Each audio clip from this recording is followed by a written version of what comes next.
The only people that are going to listen to this are the people that know you. Oh. And us. I mean, I walked into church yesterday and someone was like, discovered your podcast. And I was like, okay, cool. You know, I mean, it's just, we have sirens, mowing, and a bell. Sirens, mowing, bell. Love it. Train coming. Wait for the train whistle. Hi, my name is Bill Estes. Some people know me as William Earl Estes Jr., and this is Downright Mindful.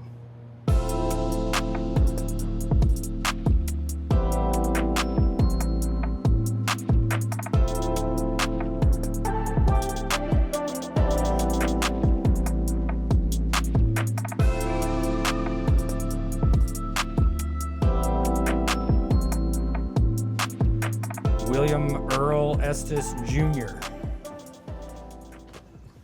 You even sat up. I Thanks, know. Ed. Sat up straight in his chair, yeah. Let's just warm up. You ready? Okay, Told yeah. you we warm up. Siblings, you got them? One sister, 2 years and 2 months younger than I am. So you're the oldest. I am. Tell us a sister story. Ooh. What is it like being an older brother back in, where did y'all grow up? Well, Memphis, Little Rock. So when you say Memphis, because you and I have talked before, was it Memphis? Yeah. Or were you in Arkansas across the border? So we y'all were in lived Memphis. in Midtown when I was born, and my parents bought their first house in Whitehaven, which just less than 2 miles from Graceland. Yeah. So you kind of got the airport, Graceland, and we lived between them. We know Whitehaven from like athletics. Yeah, And Memphis comes sure. this way. Yeah. Yeah, it was a Okay. great high school back in the day. Yeah. Still is, actually, in a lot of components of that. My sister, we wound up moving to Little Rock, Arkansas, and leaving Memphis because of my sister. She had atopic eczema. And back then, whatever kind of atopic eczema, it was rare, it was severe, and the best doctors were in Little Rock. So my dad found a job with a bank in Little Rock, and we moved there for her, because they were driving to Little Rock every week for her care. And again, this is early 70s, right? I mean, medicine wasn't what it is now, and that's a sister story for you. Y'all are still tight today, though, right? Do you know, we are. In fact, we're tighter today than we've ever been, and we weren't tight growing up. She also came to Wheaton. She was a couple years behind me at school, but even then, the first years of out of school, we weren't tight, but the last 15, 20 years, yeah. I think both of us having kids, spending more time together, our parents getting older, just maturation, life cycles, we're a lot tighter than we've ever been. Yeah. Your mama's people, Arkansas? Your daddy's Both. people, Arkansas? Both, yes. Yeah. How far back does that go? How far back can you take your family? Like we mention that sometimes of like, my dad's side, I can't go anywhere. It's just a dead end. My mama's side, I can go a little bit. Sarah's side, gosh, we can just go back and back and back. It's Virginia's fun. side goes back to William the Conqueror.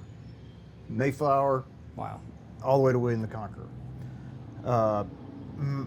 My dad's parents, an Estes and a Wingard. So the Estes family really came from the Big Sandy. You know, Estes Kefauver, the longtime senator from Tennessee. Yeah. His mother was an Estes, but I don't think they were related to Estes Kefauver. In fact, I have a letter from Estes Kefauver to my granddad. No, you know, my mother was not blah, blah, you know. But there were a lot of Esteses, and they came from Sicily, is what I've been told. So, too, like Este, and they changed it to Estes. Big Sandy, Tennessee, and a lot of them went to Texas, and a lot went to Arkansas. Is that an Ellis Island story, and then they have to find their way? Or did they have some connection already? No, they didn't have a connection already. I think it was a penal colony in Sicily, and they sent convicts over. And so they didn't go to Ellis Island, but somewhere in South Carolina. Yeah. If I remember right. I haven't really Yeah. that. My grandmother, her family, they were Wingards. They were from Michigan, and they got into some trouble in Michigan and went and hid in the Ozarks, and that's how they met. My mom's side, Daddy Brownie, here's a great story. He was from Varnell and Tunnel Hill, my great-grandfather. He worked on the railroad starting around 10 years old. And at 15 or 16, one of the railroad guys said, "What are you doing?" You know, he had to work on the railroad to support his family. And so one of the railroad men sent him to Macaulay for a year, and he graduated. Yeah, you've told me this. Yeah. This is good. And then he went from Macaulay, he went to Georgia Tech on a scholarship, became a textile engineer in South Carolina, then took over a mill in Malvern, Arkansas, and that's where my mother grew up. So that side of my family, like when my mother would come, we would go down to, not Varnell, what town would we, right next to Varnell, and we'd go to the At Tunnel Hill, cemetery. Calhoun, Tunnel Hill, yeah, Dalton. Tunnel Hill Cemetery. And Aunt Heggie, and Heggie Rock, which is farther down and close to Atlanta. The Heggies and the Browns family from the Tunnel Hill area. So I tease Mayor Kevin Brooks because the family's Brown and Brooks. I tease him that since he's from there too, we're related. Maybe. Maybe. No? You know. Yeah. Yeah.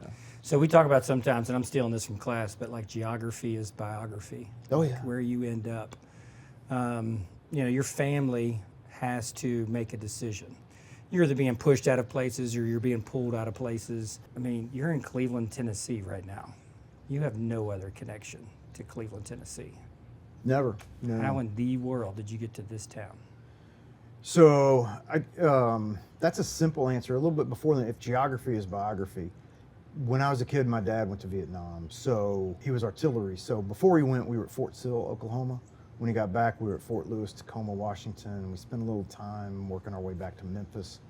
You remember those places? I don't remember Fort Sill, but Fort Lewis and Tacoma very well. Yeah. I remember the apartment complex right off post, right off base. Huh. We've known each other for a while.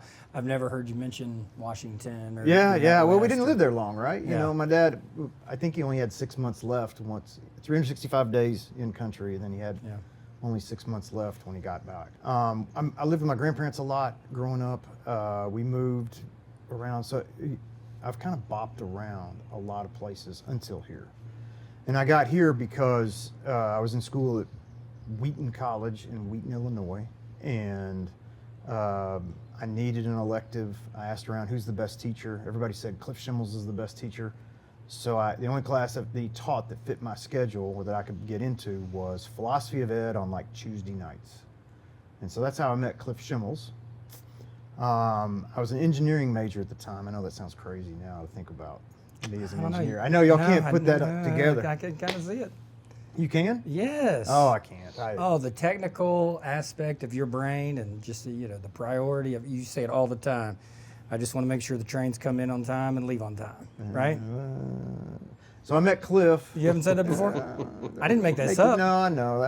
You make the trains run on time, yes. That's not engineering, though. It can be. Yeah. But you didn't see yourself as a teacher. No. Why not? I didn't see myself as anything. I was a mess. I mean, I was an absolute mess. It's funny because you've already said that you've bounced around. I bounced around. And it's funny how once we put some roots down, we find that woman, we have those babies, like we haven't gone anywhere since. Our kids have not known any other place except Cleveland, Tennessee. So yeah, I mean, Virginia and I, we wanted to go to a place, and when we came here, so finish off Cliff Schimmels, then I'll go back to that roots. And we'll talk Cliff a whole lot more. Okay, yeah. Yeah. So Cliff and I became friends. I switched my major over to licensure with education. The easiest thing, they had a degree at Wheaton called social science. You could take whatever you want, and they would give you a degree in social science. So I said, that's for me. And yeah, we can. I have a sociology degree from Lee University. Yeah, I had lots of electives to take. So you can, I could just take whatever I wanted, and I could get certified in history and social studies and econ in Illinois. So that's the route I went. I started, fast forward after I graduated 5 years, I went to Carolina 2 more years. So fast forward 8 years. And after I graduated, I just stayed in touch with Cliff. We were always pretty tight. We could communicate without communicating. He was from Southwest Missouri and Northeast Oklahoma, where I grew up with my grandparents in North Central and Northwest Arkansas. It was very similar. We'd cross geography ourselves. And we had a lot of common interests, and we stayed friends all through that. When I was at Carolina finishing up my PhD, he called and said, "Hey, come have lunch with Paul Kahn." I'm like, "Ooh, come have lunch with my president. Okay. So I had lunch with Dr. Kahn. He offered me a job. Virginia and I had never heard of Cleveland, never heard of the Church of God, never heard of Lee College or Lee University. And so this is where we came. We didn't think we were going to be here very long. We were like, but after a year or two here, we were like, man, this place has got a lot going for it. It's on the rise. This is something we want to. Oh, once you buy a house off of 8th Street, you're done, man. We lived up way north up in Tasso in a little bitty house, and we were just thinking, temporary. Mm-hmm. But once we decided, this is for us, in 2000, we bought a house downtown. I know your camera's looking at the parking lot. Every Sunday we'd come out into this parking lot, get in our car, and drive the historic district looking for looking for a house we could afford. Every Sunday. Mm. So we decided, we're going to commit. We want our kids to go to Arnold. We want them to walk to Arnold. So that was our, radius was Arnold Elementary. Wow. Walking distance. You picked Arnold. Yeah. Why? It's a neighborhood school. We liked the diversity. We liked that it's in town, right? That the kids can walk. It's a little bit harder to walk to other schools. That was it. It was. Their walk was less than a football field. I know. But I love it though. Yeah. I remember a kid getting to walk, getting to ride your bike. They rode scooters for years. Yeah. Kelly Bender let them ride their scooters to school and put them under the stairwell. Yeah. Love that piece. Yeah. And so our kids too had a very solid roots, stable experience growing up. So they're all grown. When they look back on growing up in Cleveland, do they appreciate it?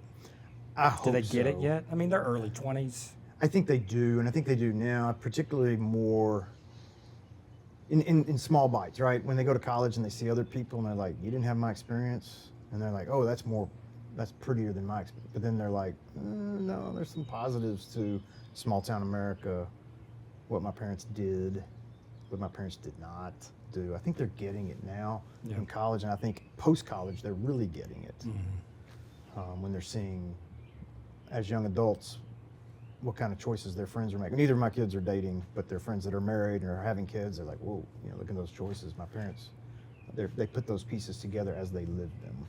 Did y'all get married young? You in Virginia? 24, she was 26. Yeah. Oh, that's kind of old for Cleveland, Tennessee. Well, we didn't get married in Cleveland. Yeah. Where along the way did y'all get married? Little Rock. We met in Little Rock, Virginia, at the University of Arkansas. PhD? Mm-hmm. What'd you get your PhD in?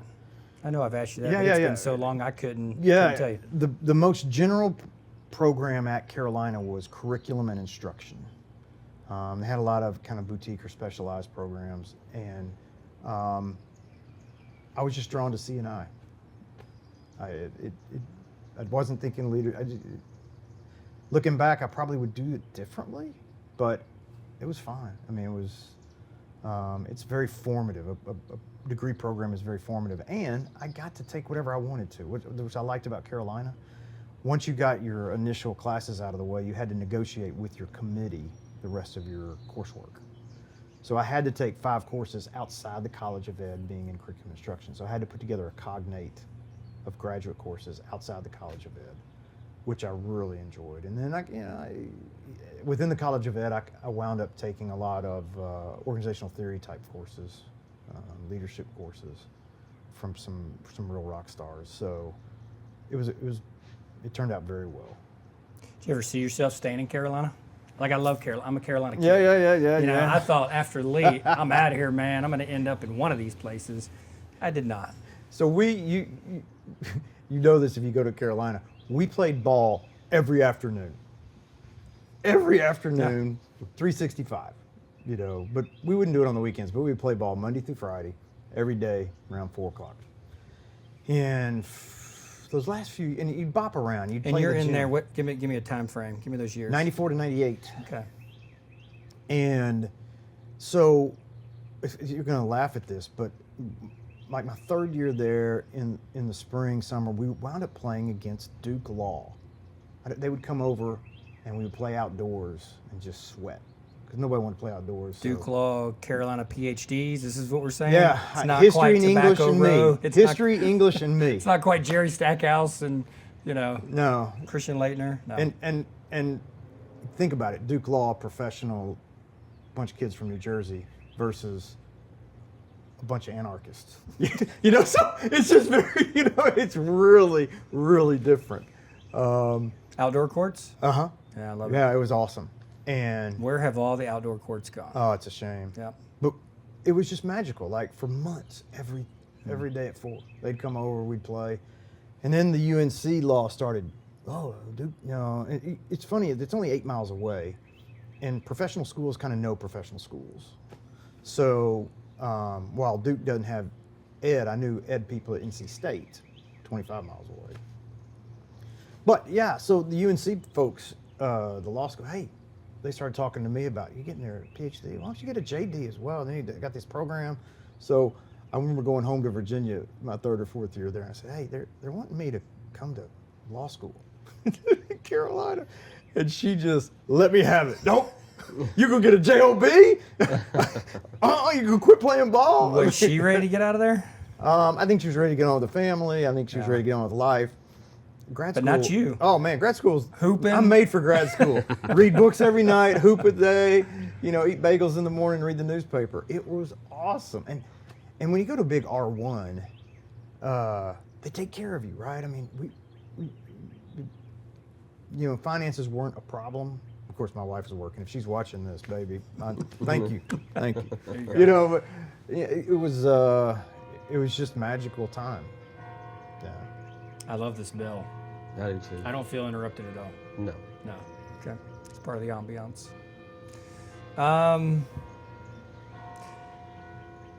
If we Google your name, what's the first thing that pops up? I already did it this morning, so I know the answer. Probably the university or the city of Cleveland. Yeah. It's District 2. Is it? Yeah. City of Cleveland. Yeah. Okay. Councilman first. That Carolina kid, let alone that Memphis or Little Rock fella. Wow. But that Carolina PhD, could he have seen you being a city councilman? Shoot, let alone five terms? 6 terms? 5. I'm in my 5th. I think I knew I was always going to be involved civically, but I don't think I would have thought something as visceral as city council. And that really wasn't on my radar. I'm more of a day-to-day, not long-term and whatever. Very few things in my life have I said, okay, this is where I'm going, and then I start getting there.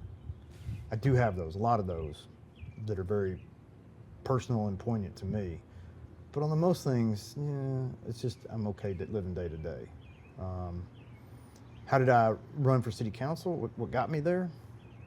Because those of us in education, I mean, like we volunteer all the time. We Linda D will say, "Hey, Salvation Army," and we'll go. There's plenty of opportunities. Back in the day here, from Habitat for Humanity was probably the first thing I ever got involved in this town. Yeah. The Caring Place. I mean, we can go on and on and on and on. I was no different. Yeah, it's a natural fit in education. I was on the Boys and Girls Club. Yeah. I was on the Habitat board. I was on the Y board for a while, for 4 years. I did a 4-year cycle on the Y. I was frustrated with the school board. For people who know, the building of Mayfield where it was a big political hot potato. And I felt very strongly on one side of it. And particularly my kids were kindergarten in Arnold, maybe kindergarten first grade, kindergarten next year, maybe I don't remember exact years. But the city council gave the city school board $3 million for Arnold. They took it and applied it to Mayfield. So, so that's what, and what that did, it poisoned the well with the city council. Why are we going to give you any more money if, state law lets them do what they want to once they get the money. So if we're going to give you, you're not partnering with us, what, and so I was frustrated with the school board, and that's why I ran for city council. Because the city council controls the purse strings. I felt like I could. All those kids in District 2 go to Arnold? So no, a few of them go to Blythe. Yeah. About a third of my district attends Blythe. And so there were other things, other city things that I'd started paying attention to. You know, it was interesting finding out the power of the city council, say, with the rooming house ordinance. It was 4 or more is illegal, or no more than 4. And that flipped in 2001. So like when the rooming house ordinance came for the historic district and for the city of Cleveland, you couldn't have more than, or you couldn't have 4 or more unrelated people living together. And so Lee, that was on the first reading, it passed 7-0. Lee put pressure on the city council to change it no more than 4. So if you have an apartment, you put 4 people in an apartment. That was probably my first introduction to the city council. Then the schools and the funding. Richard Banks asked me to serve on the Greenway board, and then I was with Boys and Girls Club, United Way, the United Way distribution committees, Habitat. I started seeing the power of local government funding. So this is all before city council. Mm-hmm.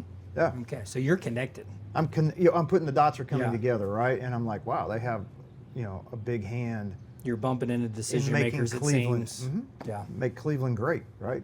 These things, the city council has a lot of say in making Cleveland a really good place. Yeah. Yeah, but there still had to be that Virginia conversation where you said, hey, I'm going to do this.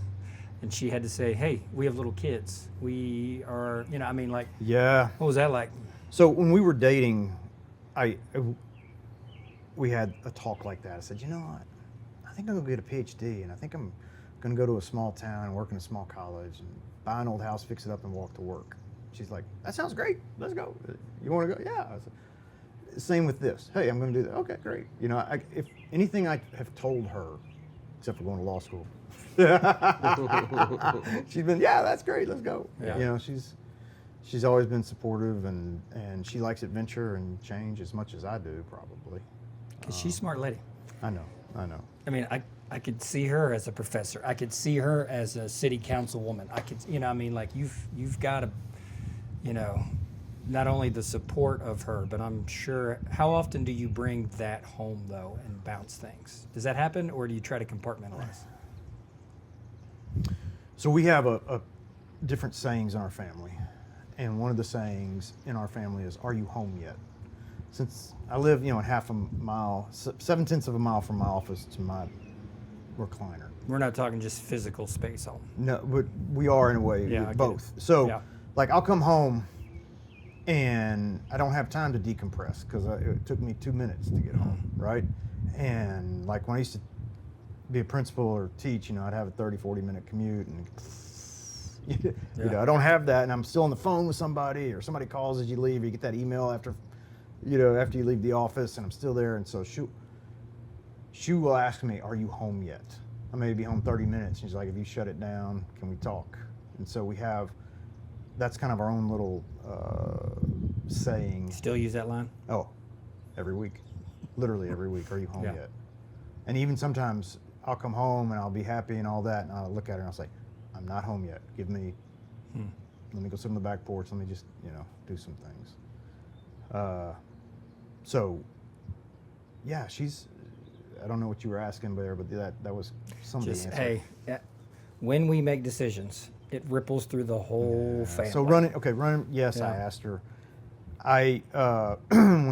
When I wrote a piece for the paper about the Confederate monument, I asked her and the kids before I sent it in. I said, I'm going to get a lot of blowback on this. Are you up for that? Are you up for me saying and taking this kind of a stance? Before I sent that ed-op piece about Haslam and Huffman to the Tennessean that got a ton of play, I let her read it, not the kids, but they didn't really nuance enough. You okay? Because it's not just me out there on these kinds of things sometimes. With the Confederate monument, my kids were old enough, right? It was COVID, right? We were all shut down in COVID, and they were home. And so I said, they were in college and smarter than I am. So there are things we've run by them. Like we asked them, what if we sold the house? Kids are good. Virginia and I, we're not looking to sell or move or anything, but what if we did? because people stop by all the time. Hey, can we buy your house? You know, I like mean, it's right there on the corner. I know. I mean, So yeah, I do run. We have a good, open kind of relationship about that and about decisions. Yeah. let's go back to that Confederate monument. All right. So remind me, because I think I know, but I don't want to get it wrong. What was your proposal? Well, I had to get the facts straight. Nobody was getting the facts straight. And we really had to dig deep to find that there's no deed for that 10 by 10 foot of land, but it was written, the city council minutes voted on to give that to the Daughters of the Confederacy. 1911, 12, something I forget like the that. dates. I've got it Yeah. in my office. I got this much of a file in my office. It's probably a file we need to look at. It'd be fun. We have an interest. Okay, yeah. So once I found out that the city didn't own it, that guides the decisions you can make, which also then guides the stances you take. In some ways, stances, and then there's different ways. So then I had to find out state law, because the state jumped in real quick and made laws about monuments towards history and what can and can't be done. And you saw how Memphis got around that with their park system, very fascinating. But my proposal was, first of all, it needed to be talked about. You know, there were 6 days a week there were protests. Did you go to any of those? Yeah. How many did you go to? Who were you hanging out with? Where were you at? You Tell and Bill I- what we were doing. Yeah, me and you went there. We had been somewhere. We were out of town, and we just talked about this a couple weeks ago. And we got word that, like, hey, it's popping off down at the monument. Like, there's people on this side, there's people on that. The police had to come and get a guy from, like, trying to cover the monument. So we're like, let's just go see what's going on. Let's just go watch. And so we rolled up on a park bench out there and just sat and watched some of that take place. And You know what little park bench we're talking about? So like here's the monument, and then you come on to the Lee University side. Another and one. Because we knew folks on both sides. Yeah, so did I. Yeah, I knew almost all the players, Yeah. honestly. Mhm. And it was not, everything was bad, right? It was not helpful to it was about issues more than just the monument. It was so deep and visceral. And so I talked to a lot of different people privately, and a lot of people liked my idea, but they didn't want to put their name out or go with me on it. So what I wrote in the paper, and then I presented at city council not all of it got approved, but some of it did, was there are 3 GAR memorial monuments in Tennessee. GAR is the Grand Army of the Republic, which is what they would call the Union side. There's 3 actual monuments to the Union. One of them is in Cleveland, and it's at the front of Fort Hill. Yeah. So all the marble on it had been stolen over the years. And the city, years ago, took got all the overgrowth off of it, cleaned it up a little bit. All the marble got stolen. So what's there is just some brick and cement and the inscriptions and all. So my proposal was bring the GAR monument up here and put it right next to the Confederate monument on the north side. Put some contextualized information out, since the historic library is right across the street. Love every bit of that. We've even talked about that. Sure, Not too long ago. Yeah. So my question is, if you're not done, make sure you finish. But my question is, so what happened? I mean, it just got shelved, and no one ever heard anything, and no one even returned back to the monument. So these are my opinions, all right? Yeah. Let me give a little more things that actually happened behind the scenes, yeah. and then let me give my opinions on what happened at the end. The police were there every night, and again, this was 6 nights a week, not Sunday nights. Same group, same people, and it was. Is that like an unspoken agreement? We're not coming on Sunday night, or did that just how it worked out? The protesters of the monument, not the defenders, they went to church on Sunday nights. And so they agreed not to go on Sunday nights. Yeah. Nobody wanted to talk about it. The county commission didn't want to talk about it. City council wasn't wanting to talk about it in their meetings. And it was kind of escalating. The police had good presence out there. They put a camera up. They made one arrest. I had a meeting. People were saying, oh, this happened, that happened. we just come meet with us. So we went down to the city hall. We sat in a room. We watched the video. That's not what happened. You know, we were trying to keep everything calm in the city, but it was just ugly things were being said. I mean, just ugly things. So here's what I think happened. Once I said, I'm going to put this on the city council. We're going to talk about it. Here's my proposal. I put it in the paper. All the protesters of the monument, they quit going. Okay, I think they were also tired. This was late June now, I'd say. I could look it up. My memory says it's sometimes late June, and George Floyd was early May, if I remember right. I'd have to look those dates up, but you're tired. 4, 5, 6 weeks of the same thing, and nothing's happening. And you're, at this time, like all the time, we're okay. Who actually owns it? What can the city actually do? I can find out that the city actually has no municipal recourse on this, but that doesn't filter out to nobody reads the banner, or only people read online what they want to read, and they think, oh, the city council, I'm going to take it, So, and then you had, so there you go. I mean, so I think just the city council talking about it, having my piece in the paper, that it's actually being discussed, I think gave everybody a time to breathe. And I don't think it really dissipated. I really think it ended very quickly. Because I went every night. I almost every night I went just to check. And I tried not to be seen, right? Where'd you go? Well, I lived 3/10 of a mile from the monument. So I would come up 8th, or I would come any of the 4 cardinal directions. Did you go incognito? Did you go glasses, hat, everything? Hat, yes. I'd go park my truck, because my truck was always readily visible. Yeah. I'd park my truck, let's say over here, and I'd walk up this way just to see and listen. Because again, I knew people. I'd drive by. So yeah, I ran all that by Virginia and my kids. It was a very hard week for me, writing that, sharing it with a couple of friends for feedback, people who are smarter than I am. Stuff like that. Were you asked to write? No. You submitted. That Haslam Huffman piece, which I don't know if you were in education yet when Huffman was our commissioner. Does that name ring a bell at all? Right. Wow, that was a debacle. But were you asked to write that?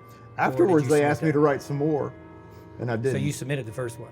Well, actually, I'd written it, but I didn't know what to do with it. It was a little bit of a satire. Well, it was all satire. And so I called the Tennessee, and I said, would you be interested in this? I said, yeah, send it to me. Let me see it. And it ran the next day. Yeah. It ran the very next day. And then they asked me, would I submit next month or something? And I'm like, or if I cared to write them. And I'm like, I got work to do, Yeah. So you were one and done on that one? Yeah, it got picked up by a lot of newspapers. Huffman. I mean, he was pretty much one and done. So I mean, well, right after that, Dan Lawson wrote the letter that 57 superintendents signed as well, maybe a couple months after that, and that's how I met Dan Lawson, was through our interactions with the state and Huffman at that time. Small world story. Tell me more about other newspapers picking up your article. I just got all these emails, from teachers and principals and just people, right? And I didn't know, you're from Kentucky, what do you do? I mean, I don't know who you are. How'd you get, it got picked up by your paper. So at the time I could see it was, Gannett owns the Tennessean. So if Gannett owns other little ones, I think the editors and publishers there get to choose what kind of ed-op pieces they put in their paper. So I know it got picked up across Tennessee. Is that fun? Is that exhilarating? Is that overwhelming? What's that like in that moment of going, I'm taking a chance, kind of works itself out. But then there's people that you don't know them, but they know your name, and you're getting feedback. Right. You have that tension of, will I continue to write these type of pieces? Because I know it's in you, and you know it's in you. You don't lack confidence. But still you decide not to. But what's that? What are those moments like? I mean, because this one is a big deal to our town. That was a big moment for our town. That was a big moment for you to write that. What are those moments like? Because it's not your job. You're stepping outside of I think it. it is. I don't know. I think it is my job to be an advocate for good education. It's easy to sit in the ivory tower and throw stones and look down. As a councilman, was that your job? No, but it was the Okay. right thing to do. As a yeah, it dean? was my job. Yes, Yeah, I mean, it was. I was expecting you to say yes, just to be honest with you. So, as dean, was that your job, sending that to the Tennessean? Yeah, to defend good education. I Yeah. still fight the state on a regular basis. Yeah. How do you do it? Are those phone calls? Are you going to Nashville? Are you having just conversations with people one-on-one, and then you rally So I've the gone and troops? spoke to state board members privately, and then it comes out, and I've written letters to certain state board members. We advocate I'm part of TACTI, so TACTI is Tennessee Association of Colleges of Teachers of Education.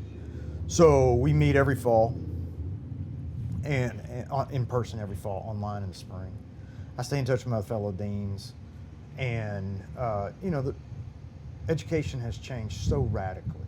You had I was in the front page of the Tennessean also when Bill Lee brought down Larry Arnn from Hillsdale, and he said teachers come from the worst parts of the university, and they're the dumbest and they're the worst trained. And Bill Lee sat there and just nodded his head. So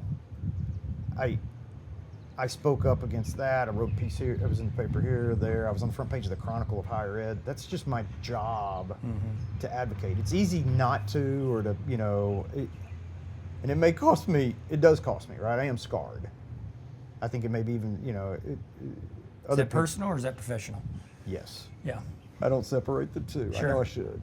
Well, I mean, So, I am very fortunate, and you need to know this. Dr. Kahn has always backed me. always. Always. The piece on the Tennessean I sent to his office.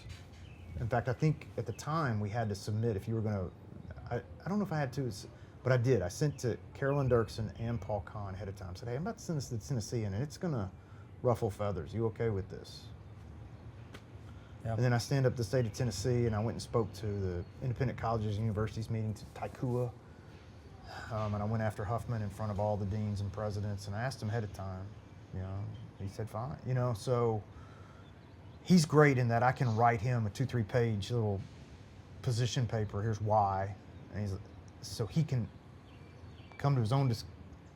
I think he probably comes to his own, stance on these issues, and then he has backed me and backed what I think is good for education. Does it ever volley back and forth where he's like, hey, think about this, think No. about that? No, it's just, No, he's Do your been thing. nothing supportive. yeah. I clear things with him. Yeah. That Carolina PhD, Yeah. could he see himself writing to the Tennessean, challenging governors, commissioners?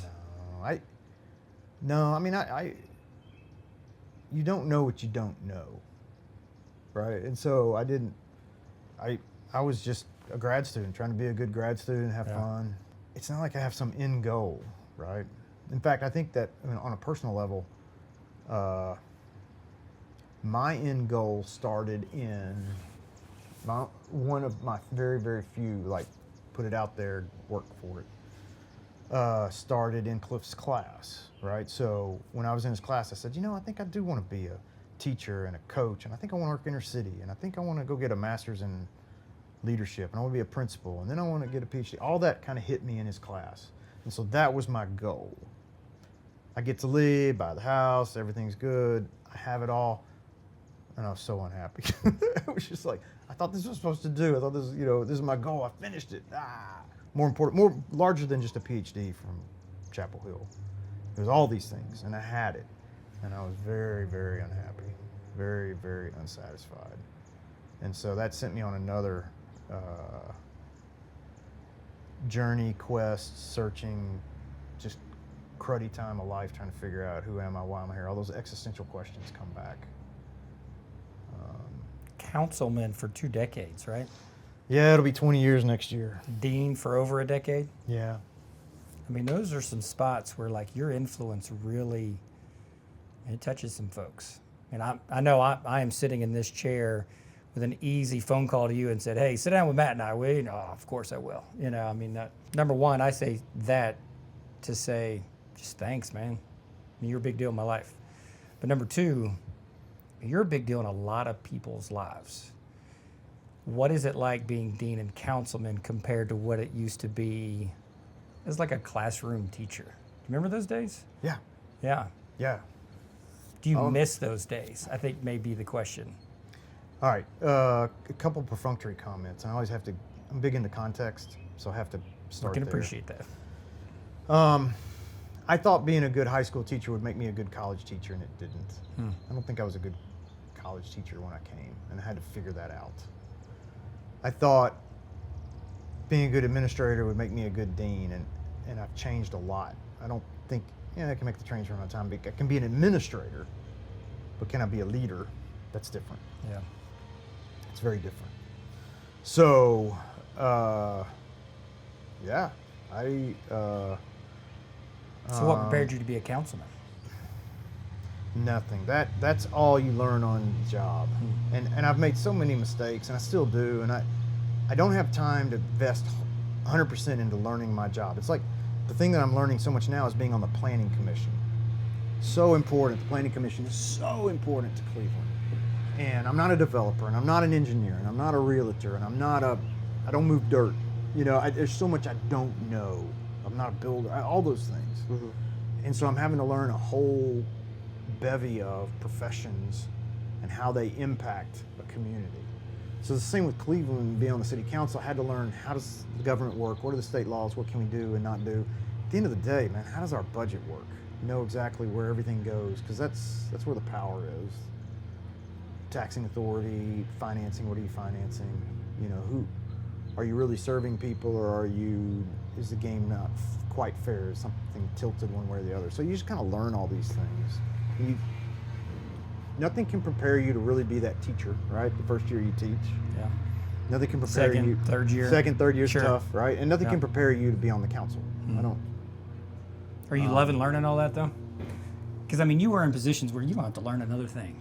You don't have to, but you do. The planning commission has really gotten me out. The last couple of years on the planning commission, because we are growing, because they're incredibly strong, differing values and differing ideas on what makes Cleveland good and what Cleveland should be. And I how imagine it should you develop. knocking on those doors of these people to learn what you need to learn, and you're really meeting some folks. I do my homework. Yeah, I read Yeah. everything. Yeah, but you asked, going back to teaching, I would love to go back and be a teacher again. I know that's a different sphere, right? I enjoy teaching. Yeah. I'd love it. I enjoy being a dean. I work with some really talented people at Lee University, some really sharp, talented people that challenge me. It's good. Yeah. Yeah. Are there any other Cliff Schimmels in your life along the way when you look back? He has been such a figure. An influential just marker in your life for sure, in my life as well. It took one conversation for me to stay here. One. For him to look at me right in the eye and go, if this wasn't the place to be, I wouldn't be here. You need to be here. Yes, sir. That's how it went down. Yeah. And I stuck. Have there been other Cliff Schimmels in your life? Just Anybody at least in that realm, that sphere? not in that realm. Yeah. Maybe in sub realms. Yeah. Yes. Who are those Sure. people? Give us two more folks. Say somebody that maybe some people that watch this would know. I had a very short and very special relationship with Larry Wallace. Larry Wallace you would know him as the head of TBI for many years. You know Larry Wallace? Tennessee The Bureau of name rings a Investigation. bell. He was also the colonel in charge of Tennessee State Troopers for many years. He's the only person to ever hold both positions. He was a Democrat out of McMinn County and gave his life to, law enforcement. But brilliant. Incredible people skills and brilliant, like Cliff in that sense. And like with Cliff, he and I could be in a conversation and have our own side conversation and nobody know that we're communicating. Like Cliff, we just connected. We see the world very similarly. And there was a different, I got to see Larry Wallace 2.0. I didn't see Larry Wallace 1.0. He had a life before coming back to Tennessee Wesleyan. He was on the board at Tennessee Wesleyan and a very important civic leader in Athens and McMinn County the last few years. So before he died, there's a person locally who, in a very short time, we had some incredible conversations that went both ways, and yeah, very somebody who spoke into my life here recently. You did mention he was a Democrat. Well, you know, a Democrat in the '80s, they don't exist anymore. You know, a conservative Democrat, where are you going to find one? What is it like for you being a Democrat? So I say a Democrat. Yeah. Yeah. So yeah, I'm a rhino. Now, I'm a Democrat. I vote. State of Tennessee, Bradley County. What's that been like? So when I lived in Chapel Hill, I was everybody's Republican friend. Like, oh, I got a friend that's a Republican. Or I was everybody's Christian friend. I know a Christian. I know one at the Bill. I didn't know any Christian. You know what I mean? I was, and so I was everybody, and I wasn't a Republican, but you know, that's what they thought. But I was a Christian. I'll give you that. Okay. So, but I was everybody. Oh, I got one friend's a Christian, Bill. So I mean, I ran around with a bunch of crazy history and English PhD guys, right? I mean, they're crazy. I don't even know where they are now, but they were crazy. My ball playing fellows. I do know some others that were good folks. But I moved here, and I'm no different. I think I'm conservative, right? And everybody thinks I'm some kind of flaming liberal, you know. And so it's where you sit and where you look at it. I love that the city council is nonpartisan. I was very disappointed that the school board chose to go partisan when they didn't have to. Cleveland, all of this country, Tennessee and the whole United States would be better served if school boards and judges and municipal elections were not partisan. You can see what partisanship does to the federal government and to our state government here in Tennessee. Yeah. Oh, you're not Republican enough. Oh, you're a rhino. I get called everything, and I've never really. It's funny. The Democratic Party here asked me to come speak, and I'll go speak. The Tea Party asked me a couple times to come speak, and I went and spoke. When the protests were going on up here, Antifa called me. Seriously, like, and I'm like, bro, we don't want you here. We don't need you here. You know, I don't even know why you calling me. You know, you want to talk. I was like, listen, no, just leave this in-house. Wherever you are, stay there. Yeah. But so different groups ask me to speak, and I go. I'm as middle of the road, nonpartisan as you can be. But like we're talking about Larry Wallace, or we're just talking about our own lives. I know I'm older than y'all. There is no old soul Southern Democrat, which I think that's the family I grew up in, right? You know, there's not such a thing as that anymore. To think that the working man, somebody who works, you know, blue collar job, 90% votes Republican, just would blow my father's mind, would blow my grandfather's mind. It's my granddad. Yeah. That you would vote Republican? That it's now values rather than, you know, economics. The whole, in my lifetime, it is totally flipped. So I don't really put as much stock in those labels. It's like Bradley County. Oh, super Republican, all the Republican party's in charge of everything. Just a year ago, we had 2 African Americans elected at large in Bradley County. Why does the state GOP always split Bradley County? Because they fear that it's liberal, right? So they take the 2 Senate positions, and they put, you know, Southern Bradley County with Chattanooga, and they put Northern Cleveland up with McMinn and Meigs and Polk, so that, you know, they can stay more, you know, they gerrymander it that way. Why did you have Fleischman and what's the other guy, Desjardins? So, like, I mean, just right here, the line split. Desjardins, Fleischman's over here. Desjardins was over there. Look, you know, just looking out right here. Is it really split? Not anymore. Right? Oh, okay. They redid it in the last one, but it's still. You look at the district, and they know Cleveland is very central. It's not that way. You know, it's not. Even Cleveland City is not Bradley County. You can look at who goes and elected to Bradley County and what they say, how they think about the future and taxes and growth versus the city council. It's very different. So I hope what you're hearing is that it's very muddled. It's not nice and clear and clean, left, right, Democrat, Republican. And those labels hurt local communities. Can you give me one more person? Oh, yeah, I gave you Larry Wallace. So Because I mean, really, I'll buy a second unless you got somebody right off the top of your head. I do. But you know, we only get really a fistful of folks in a lifetime, it seems, right? Yeah. Who you got? So Virginia and I, we were dating, and I took her to meet a family in Monette, Missouri, Mike and Phyllis Garrett. Funny you should ask this because I called him today. I spoke to him this morning. Mike was, well, he worked in Jefferson City for a while. He was an attorney. Went to Maryville College, thought he was going to be a Presbyterian minister. Wound up in law school, wound up working in state government, and then became practicing law in his hometown and became a judge. And he's retired as a judge now. But they have a house that's a corner lot like ours. They had 3 boys who were all 1 year younger than me, 2 years, 3 years younger than me. So we knew each other, and just the way they lived their lives, poured into their sons, poured into the community. He was on the Y board. He raised money for Rotary, all the same things I'm doing. And then he ran for judge. In fact, I went and campaigned for him for a judge when he was running. At a time in my life when my family was in disarray, I stayed with them a couple of times in the summer and just really became close to them.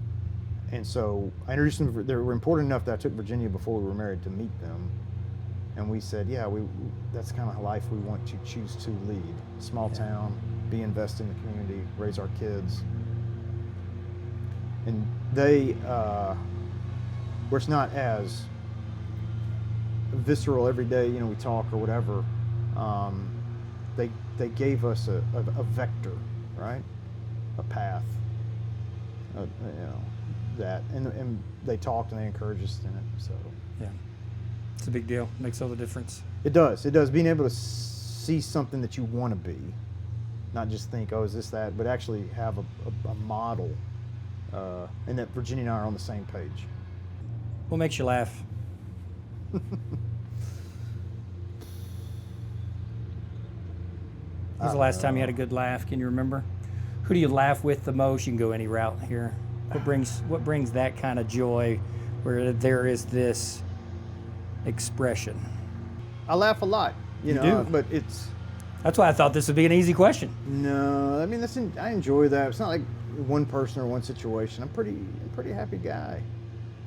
That wasn't always the case, you know, early years at Lee, certainly not. But yeah, I'm not particular on that. What makes you mad or what makes you cry? Anything make you sad? So, a lot of things make me mad. I'm in touch with my anger, which is not good. I don't have a lot of emotions. I'm not emotional to things, but if I feel something strongly, that's what makes me cry. And I can't identify that emotion. Sometimes these emotions are very strong, and I don't know what they are, whether it's anger, fear, shame. I don't know what it is. And love, they can be positive emotions, joy, and I'll cry when I feel really strong emotions, and it just takes me a while to process that, what they are. So you like cry first, feel later? No, I feel something very deeply, and I can, it makes me cry, and it makes me outwardly want to cry. Yeah. I can hold it in sometimes I can't. But when I do have those strong, deep feelings, I have to take some time afterwards. All right, what am I feeling? Why? Yeah. Why is this so important to me? And am I on track or am I off base? Yeah. Who you put your hope in? I mean, like, you are on a planning commission now. You are casting a vision forward for this town. No, you are. I mean, like, that's one of your jobs. You even said it, so I'm just saying that. But apart from that, a more personal vision maybe, or what do you see for yourself going forward? Not just Councilman Estes, not just for the city with Spirit, but what are you putting your hope in? I'm sure you'll land on those kids of yours, that lady of yours, but anything else personal? Any other ambitions you've got moving forward? So I'm 58, and so like people ask me now about retirement, and it just never, like, I don't get it. So I'm not quite there yet, and I feel like Virginia and I talk about this. We're in a transition stage, Yeah, we're in a transition stage. So it's not like I have great hopes or whatever. I want to finish strong. I want to. My life has dealt me different things. My mom has moved to town and she's in memory care. Our kids are doing good things, but in the next 3, 4, or 5 years, they're going to move and be doing something else. We kind of can see that, and it's really strange. Since 1998, every decision we have made, my wife and I, has been for our kids, and they don't need us anymore. Yes, they need us, but you know what I'm saying. They're not on our insurance. We ain't sending them money. You know what I mean? They're on their own. They're adults. That's a dream that I know you can't even fathom imagine. that, right? Yeah. But we're still in transition. It's not like Virginia and I this is what we want the next 10 years to look like. This is what we want the next 15 to look like. We have these discussions and we don't have answers. So we work on the short term. We work on the short term. What do we want to do short term? These next few months. What do we want to do this season? And I don't feel like we're spinning our wheels, or I don't have any ambitions for like public. I don't know. It's not. I'm just trying to be good at what I do each day and find a little peace. And I think those things may come. I think I've got something in me, like another something. Everybody always says that when they're old, right? When they're you always hear old people say, "I think I got one more in me." It's like, what's his name? Maybe Tom Brady. That's said who that. I was thinking. I was thinking Aaron Rodgers. Michael Jordan with the Wizards. I got Come one on, more man. with me. Yeah. So I don't want to sound like that. Shaq with the Celtics. What was that all about? You know what I'm saying? Oh my gosh. I got you. We really this has been fun for us. It's been work for him. Like, I literally just am the guy who just sits and talks. But like, we got going. We've been hanging out for years now. And we just started a conversation. You'll appreciate the middle part of this. It's just like, hey, tell me about those weapons you used to carry around. And this guy went to like, well, can I just pause here just for a second and talk about like the most important weapon? And it's communication skills. He just kind of landed on that. And then we went back to guns and getting tased. Did you get tased? I've been tased. Yeah. I went through the training. Yeah. Shot it. Took a hit. Heck The whole thing. 8 hour with the city police took me through it. Here's a story for your folks. Yeah. There was a person in my district was arrested, and they were doing police brutality. Families talking about suing the city, and I'm like, can I see their police report? I'd never done this before. I was early in my time as a city councilman. Sure enough, so I got to read the police report. I didn't know anything about tasers shooting the little confetti with the RID in it. I didn't know anything about tasers having the little computer in it that tells you exactly how many charges go through it for how long. And so all of that, I was reading the police report, and I was like, I couldn't put the pieces together. So then I asked if I could go through training, and it was insightful, helped me understand that situation. You get police complaints. I get all kinds of complaints being on city council, right? Sure. It was wild. So going through training means you got tased. Yeah. Yeah. They said you could opt out, but I didn't. What's the time frame on that? About what year was that you went through the training? I have a video of it, of me getting tased. So I was on the council, so it would have been after 06. It'd probably be 08, 09, 010. Okay. Somewhere in there. The only reason I asked that is I'm trying to frame the model of taser you would have got. It's the X26 taser. That was what it was, yeah. Yeah, awesome. And I got to shoot it at dummy, and then I got to shoot it at 10 full, and at different, like 12 feet. One was at 12 feet. One, at different depths. Yeah. Did you take darts or did you take clips? Clips. Those darts, man. I did too. Yeah, those darts, it's like barbed hooks. It's like hooks you go fishing with, right? Yeah. And they stick in you, and I'm like, ah. Yeah.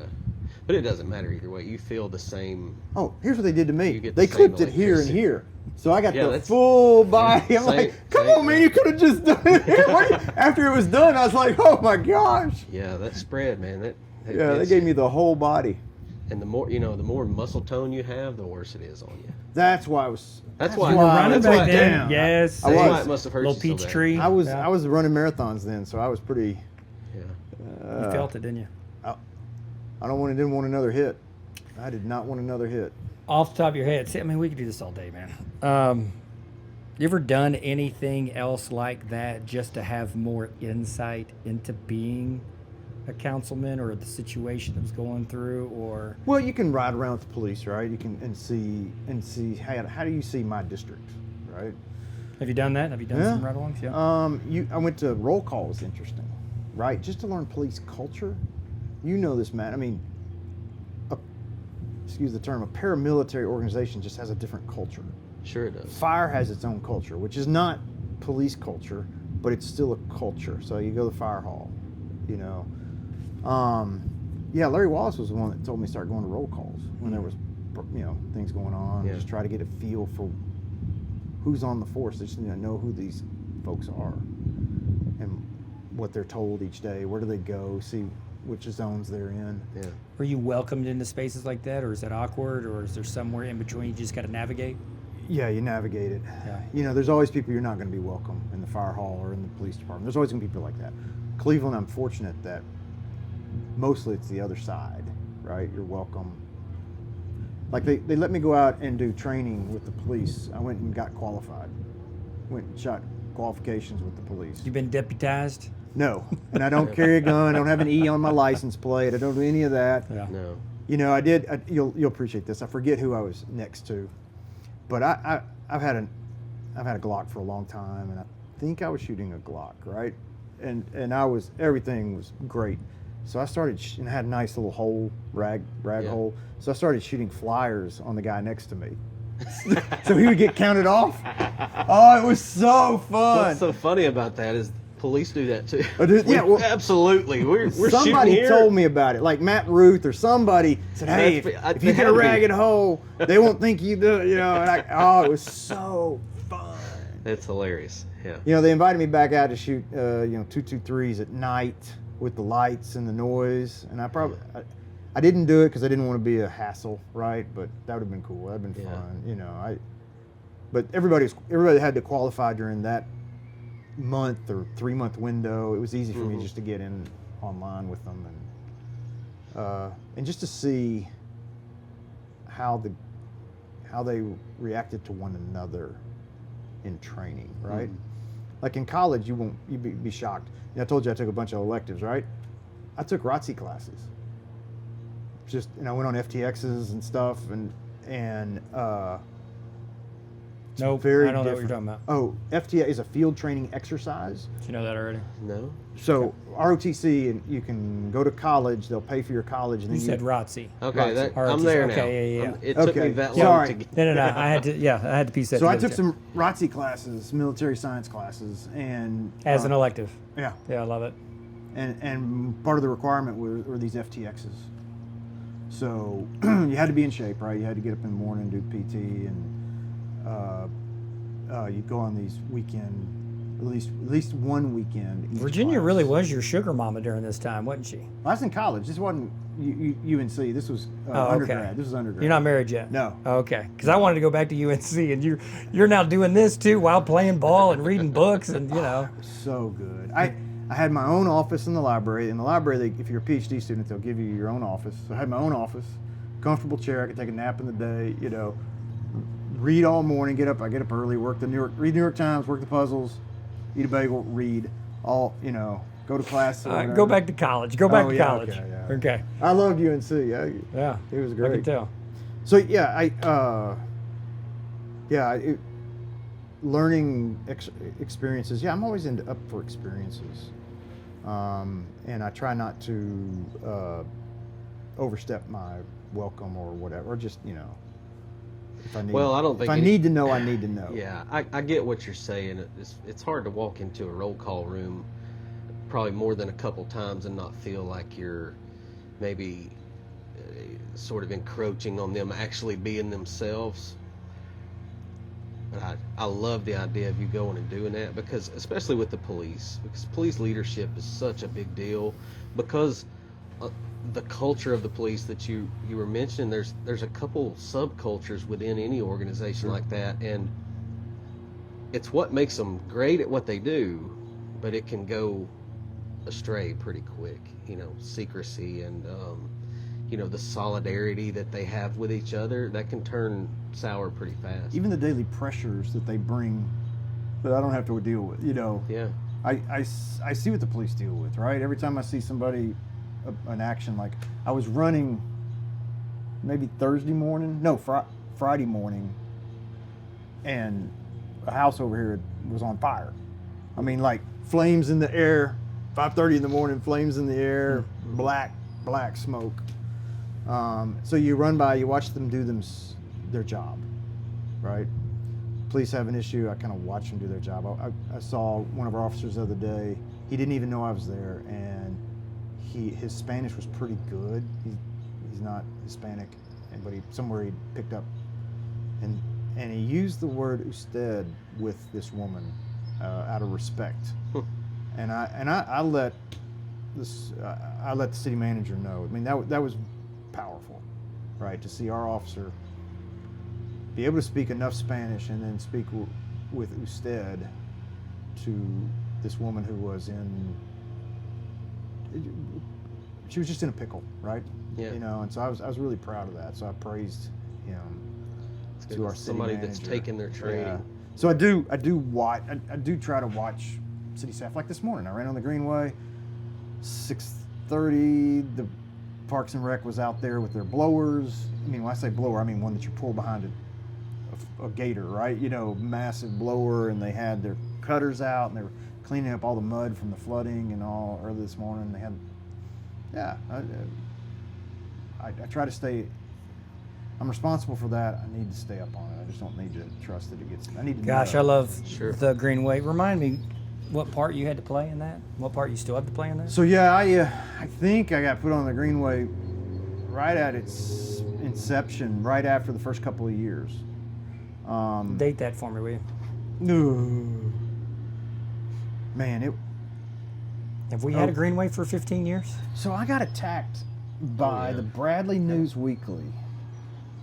So it was so like in 03, I signed some easements. That's the first time I ever did it. I think it was 01 maybe, or 02. I signed some easements to let them put a sidewalk to get sidewalks from downtown to the Greenway at Willa Street. And that's the first time I ever dealt with the Greenway, was like 03 I signed those easements. So I was kind of paying attention to where it was going and all this. And then right after that, 04, 05, I got put on the Greenway board. Maybe it was 01, 03, somewhere in there. 01, I signed the easements, and 03, I was put on the board. Maybe that was it. So I'll give you a name. I'll throw some names out. Van Deeken and Amy Conley Moore were huge early on for that first section right in front of Church of God headquarters. Then the second section went down to Willow, and people started seeing, oh, well, maybe it's not a waste of money. Maybe what can be. And I came on right before that second section was built. And then it's one of those things, like, people gave you all kinds of crap, but then after the fact, they're like, oh, this is the greatest thing in the world. In municipal government, I get that a lot. Oh, yeah. And then I was like, oh, that's the greatest thing in the world. Particularly quality of life, parks, the Greenway, things like that. That's kind of standard rhythms. Mm-hmm. You experiencing some of that downtown? So, yeah. We're in the middle of 2 or 3 different phases of that. So one phase, let's say, is the Inman Street diet. I watched the computer simulations. I still couldn't see taking Inman down to 3 lanes would not lose time going through town. But it hasn't, and it's fascinating. The turn lanes, the lighting system, and it's even going to be that much better once 3rd Street Southeast has its bridge over and you route traffic that way. It's also going to open up all those parts of downtown that are not open right now. So yeah, I got not a lot. I mean, people know I'm very pro downtown. Sure. So, but I did get some blowback over Inman Street, and it's been nothing but praise on how beautiful it is and it's working. Yeah. Why are you buying the Cherokee Hotel? What a waste of money. Now people are really excited about what it's going to be, and it's stimulated all the other private development. People complained about this is before my time, but I still would get it, the library. No, the museum, sorry. Mm-hmm. Why the museum? And the museum it's been a rock, it's been there, and it really is the centerpiece of downtown. It is the center, and things are now happening. And So we've been going like this, but we're about to start going like this. You know, downtown development all is about to go like this. So why all this? You know, now people are happy we're paving Paul Huff, that we're making intersections bigger. You know, cleaning messes that should have been done a long time ago. So you get blowback, but then people quickly forget or they praise you. So that's just part of the rhythms that I had to learn. Sure. Yeah, that's cool. I'm gonna jump back here just for a second. Did you ever see a county commissioner come into your sheriff's department roll call? I did. Jeff Yarber used to. Yeah, no, Jeff Yarber was one of us. Yeah, Jeff Yarber used to. He was that infiltrated into our department that he was. We overlap. His district and my district his part of the county and mine overlap. So I talked with Jeff, you know, monthly, every other month at least. Yeah. Jeff Yarber was one that understood what we did and the pressures we were dealing with and what we were going through. I mean, he literally was there, and he built relationships with the line staff. I mean, he just where those people would talk to him. So yeah, that was great. 9 out of 10 people in Bradley County don't understand that we house prisoners for the state and the feds for $75 a day or whatever. You know, the jail built for $400 really isn't for $400 for us, for the county. It's not 1129s. You know, it's to make money off of. That's insane. Yeah, from talking to people in this town my entire adult life, there are so many people that have this vision of 20 people in a barred room and some guy sitting with his feet up on the desk, and that's just not the case. That's just not the case. So yeah. For that reason, I used to beg, like, please come. I would send people emails, write them letters. Yeah. You know him? Call him. Come down here. Yeah, but Jeff Yarber was always he always knew what was going on, and he would. I always felt like he knew his district, right? He knew my district, and we could talk right away. We knew the same people. Mm-hmm. We knew it needed to be done. He was good to work with. Don't you have 2 commissioners in each district? Yeah, so there's 7 districts for the county. Who's your other one that overlaps over there for you? So I have actually the 3rd and the 5th they take the county and they take the city and they break the city out as best they can where they don't get city people. How many people live in the city that represent you on the county commission? Do you know that 87% of all sales tax is generated in the city of Cleveland, not the county? Do you want to know how much property tax comes from the city of Cleveland, not the county in their budget? I can't remember, but it's astronomical, the difference. But yet nobody that lives in the city is on the county commission because it's made, they have it drawn like a pie almost. Denny Collins? Where does he just got elected? Does he live in the city? Mm-hmm. Okay. 2 years Epperson ago. probably lives He lives in down the the city. street from me. Epperson, when he represented, he lived in the city. Charlotte has moved to the city. You know, she's not on the county. But you got 14 of them. Yeah. You know, you just don't have that. So the Your 3rd and point's the still 5th. good. Yeah, for sure. Mylan Vast Blake lived in majority the of city them. for a while. I don't know if he still does. Mylan's in my district, the 3rd. Yeah. Jeff Morlock, the last Democrat on there, was in the 3rd. But I can call all those guys if I need be. It's not. But So he's another one of these guys that's one call away from the mayor. Yeah. We once put out that Matt Paris was one phone call away from the mayor, and he Was it tried one to phone deny- call or was it 2?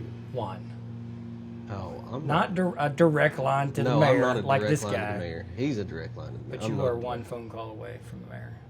You still gonna deny that? I mean, this is a small town. I feel like you're Everybody one phone, is. I feel like everybody's one phone call away from our Kevin mayor. Brooks's number's in the internet or the web, whatever it is. Just give him a call. Yeah. Oh, we had kids this semester email him, and he emailed back. Yeah, he's great about that. Yeah. You know, we originally wanted to have this interview on the top of the Cherokee Motel. Well, we could have. See, Told you. Next one. If should've asked. if you do it again, We should've I'll asked. take you up there. Okay. That'd be awesome. You know, this is a little sidebar, but I've been in there 2 times. One time was undercover to go get a picture of a door, and the second time was to serve a search warrant on that door. It was a little drug search warrant, and I used to drive by. Even now, I bet I could drive by and show you the room it was in from the street because they kicked the screen out and threw the dope out the window.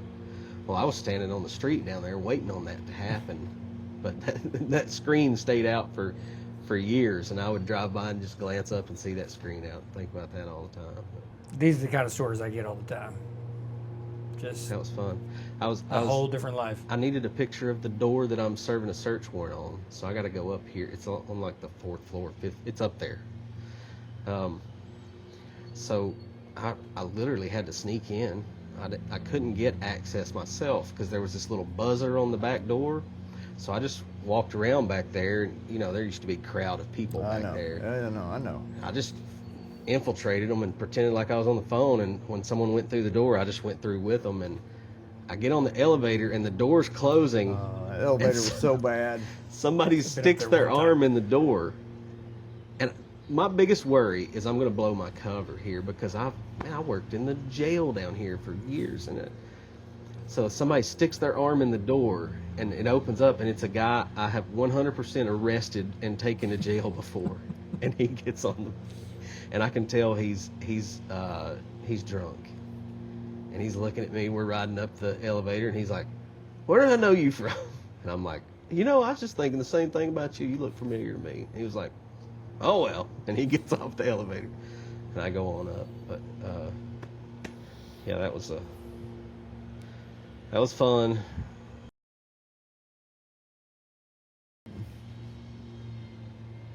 Will you say it for us? Now that's That downright brings- mindful. Now that's downright mindful. We'll work on it. Yeah, we could work on it. Would you be willing to just look at the camera and introduce yourself and say, "This is Downright Mindful"? Sure. How's that work? Yeah, sure. Does that work? Oh, yeah. All right. This has been date night for Sarah and I before up here. Really? I like this little spot. We'll walk this way. Tell Virginia to get lunch and bring it right here. Yeah, well, her Check car's in one. the shop. I guess she's got my key to my truck. She could do that. She We can send- walk we up send in 8th orders. Street. Yeah, there you go. Well, my truck's over there. She could, Uber will bring, or Uber Eats will bring it right here. I don't Some think little we've kid ever you got in used that. class, just trying to get by. That's right. Everybody's wearing Brooks shoes today, man. Let's get me around. We're rolling, fellas. Very good. Love it.